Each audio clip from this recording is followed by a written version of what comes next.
کسی نے فرمایا امیر المومنین عید مبارک ہو،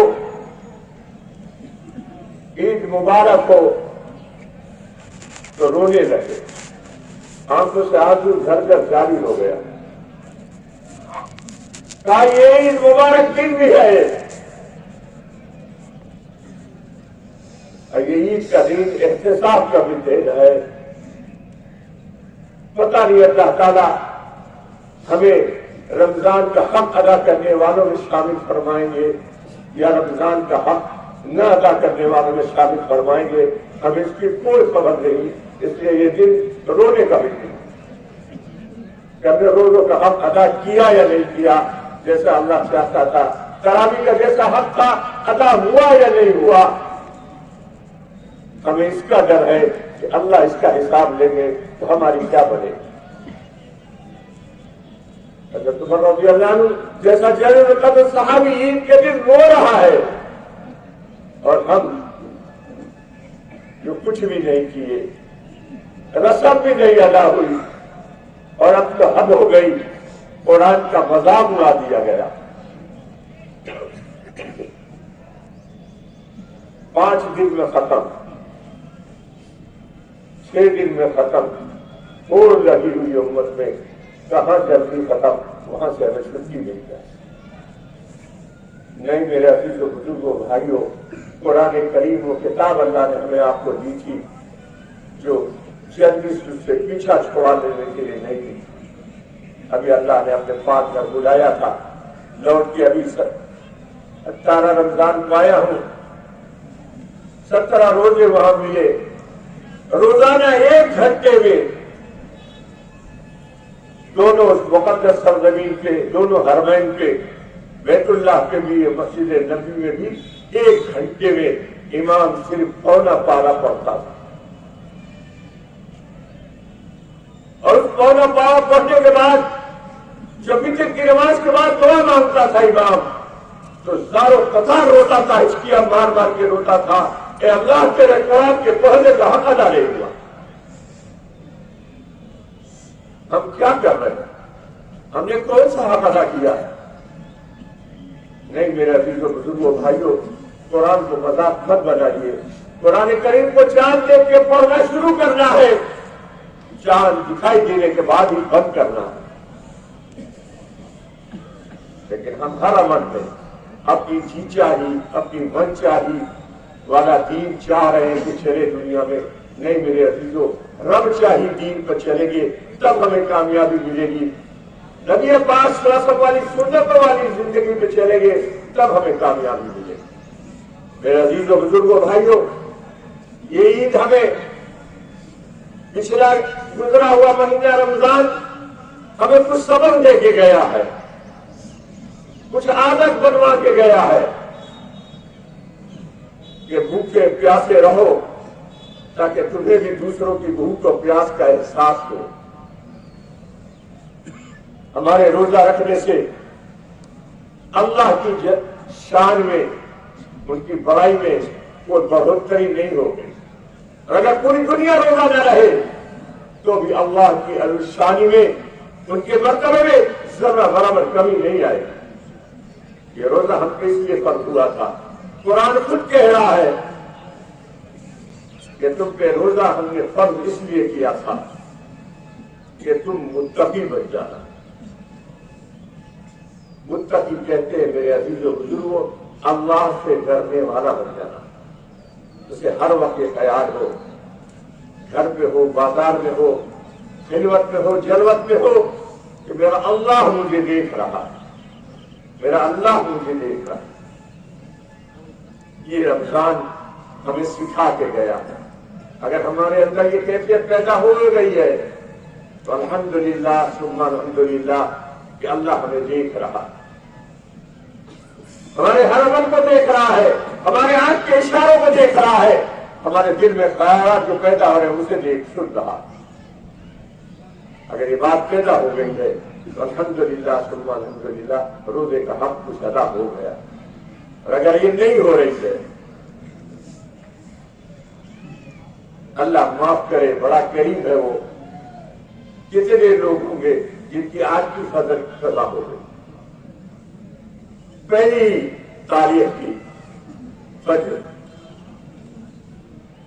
نیند کی نظر ہو گئی، کہاں ہم اللہ سے ڈرنے والے ہیں، کہاں اللہ سے ڈرنے والے ہیں۔ حضرت عمر رضی اللہ عنہ کے دور خلافت میں لوگوں کے ہاتھ چال رات کو بھوک کے گھروں کا لیا کرتے تھے اور پھر شروع کو فجر کی نماز پڑھاتے۔ ایک صحابی رسول فجر کی نماز میں نظر نہیں آئے، گھر تشریف لے گئے، جا کے ان کی والدہ سے پوچھا آپ کے بیٹے آج نظر نہیں آئے، کہاں ہیں؟ کہنے لگی امیر المومنین رات بھر جگتا رہا، اللہ کے سامنے روتا گڑاتا رہا، نیند لگ گئی۔ فرمایا عمر کو پسند ہے کہ فجر کی نماز میں حاضر ہو، چاہے رات کی ایک رکعت ادا کرے۔ آج ہم کیا کر رہے ہیں؟ نہیں میرے عزیز و بزرگوں بھائیوں، اپنے زندگی کو بدلے۔ یہ رمضان ہمیں بدلنے کا سبق دے کے گیا ہے، بدلنے کی پریکٹس کرا کے گیا ہے کہ ہم اس اللہ کے نام پر 14 گھنٹہ 14.5 گھنٹہ منہ میں پانی کا ایک گھونٹ حلق سے نہیں جانے دے رہے تھے۔ کون روکے ہوئے تھا؟ اللہ کا خوف۔ جیسے رمضان میں ہمیں روکے رکھا اللہ کے خوف نے، ایک گھونٹ پانی اندر نہیں گیا، ایسا ہی زندگی میں کوئی ایک عمل بھی ہمیں باقی مہینوں میں بھی اللہ کے حکم کے خلاف چلنے نہ دے۔ یہی رمضان کا سبق ہے۔ ایک سبق اور رمضان ہمیں دے گیا، کیا؟ صلہ رحمی کا، غریبوں مسکینوں بے سہاراؤں کا سہارا بننے کا، روزے داروں کا افطار کرانے کا۔ خوب الحمدللہ ہم سب نے افطار کرایا روزے داروں کو، لیکن یہ صرف رمضان تک کے لیے محدود نہیں تھا، بلکہ اس مشق کو اللہ نے ہم سے 1 مہینہ اسی لیے کرایا ہے کہ ہم آگے 11 مہینہ اسی ترتیب پر اپنی زندگی چلاتے رہیں۔ آج اس خوشی کے دن، عید کے دن، ہمیں اپنے اگل بغل میں دیکھنا ہوگا کہ کون ایسا غریب ہے جس کے گھر میٹھی چیز کوئی نہیں پکی، کچھ کھانے کو نہیں ہے۔ ہم اپنے سے کچھ لے کے اس کے یہاں جائیں اور اس کے بچوں کو بھی کھلا کر کے خوشی محسوس کریں۔ یہ ہمیں رمضان سبق دیتا ہے، لیکن نہیں، آج تو بس اپنے بچوں کا اچھا کپڑا، اپنے بچوں کا اچھا کھانا، اپنے بچوں کا اچھا پہننا، بس۔ نہیں میرے عزیزو، سید الانبیاء صلی اللہ علیہ وسلم کی زندگی مبارک ہمیں یہ سبق نہیں دیتی ہے۔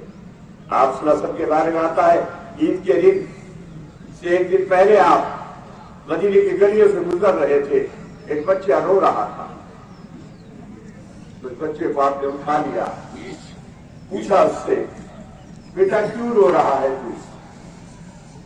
کہنے لگا میرا باپ نہیں ہے، سب کے باپ اپنے بچوں کے لیے کپڑے لے رہے ہیں، ان کے لباس بنا رہے ہیں، میرا باپ نہیں ہے، میں اس لیے رو رہا ہوں کہ میرا باپ ہوتا تو مجھے بھی آج لباس بنا دیتا، لباس پہنا دیتا۔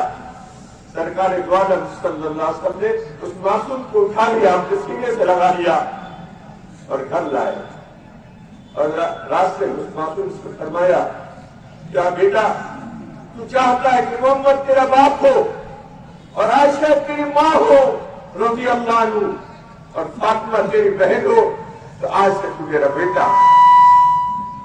وہ گھر لائے، حسنین کے لیے جو لباس بنائے تھے اس میں سے ایک لباس معصوم یتیم کو بھی پہنایا اور اپنے ساتھ عیدگاہ لے کے گئے۔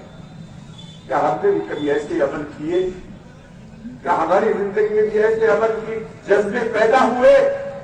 اگر نہیں ہو رہے ہیں تو ہمیں ایثار ہمدردی نہیں آئی، ہمیں بے سہاروں کا سہارا بننے کا جذبہ نہیں آیا، اور یہ نہیں آئے گا تو میرے عزیزوں بزرگوں بھائیوں پھر ہماری زندگی نہیں بدلے۔ اللہ ہم سب کو اپنے پیارے حبیب صلی اللہ علیہ وسلم کے نقش قدم پر چلنے کی توفیق عطا فرمائے، بے سہاراؤں کا سہارا بنائے، یتیموں کو ہمیں ہمت دے، حوصلہ دے کہ ان کو ہم اپنا بیٹا اور اپنا بھائی بنائیں۔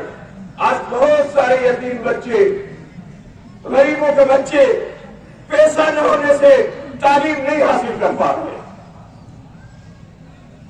ہمارے اتنے بڑے قصبے میں کوئی ایسا نظام نہیں ہے دوسری جگہوں کے شہروں میں جہاں کچھ لوگ مل جل کے اپنی رقم کو ایک جگہ جمع کرتے ہیں اور غریب اور یتیم بچے جو پڑھنے میں ٹیلنٹ ہوں اچھے ہوں ان کو آگے پڑھانے کے لیے ہر طرح کی ان کی مدد کرتے ہیں. یہ اسلام ہمیں سکھاتا ہے, یہی اسلام کی تعلیم ہے. لیکن آج ہم نہیں, ہمارا بچہ ڈاکٹر بن جائے چاہے اس کے لیے ہمیں کروڑوں لگانا پڑے, لیکن ہمارے پڑوس کا غریب بچہ پڑھ نہ سکے اس کے لیے ہماری کوئی نگاہ, ہمارا کوئی دل نہیں لرزتا. یہ ضرورت ہے اس بات کی. اس لیے میرے عزیز و بزرگوں بھائیوں, میں اس موقع پر آپ سب سے درخواست کر رہا ہوں کہ عید کا دن ہمیں عزم کرنے کا دن ہے کہ ہم بھی کسی غریب کا, کسی بے سہارا کا سہارا بنے, تاکہ کل کالی کملی والے صلی اللہ علیہ وسلم کے سامنے کھڑے ہوں, کا کہے ہاں یہ میرا امتی ہے جس نے میری نقل کی ہے اور میری پیروی کر کے ایک یتیم کو سینے سے لگایا. میرے عزیزوں, یتیم کو مرتبہ اللہ کے نزدیک ہے.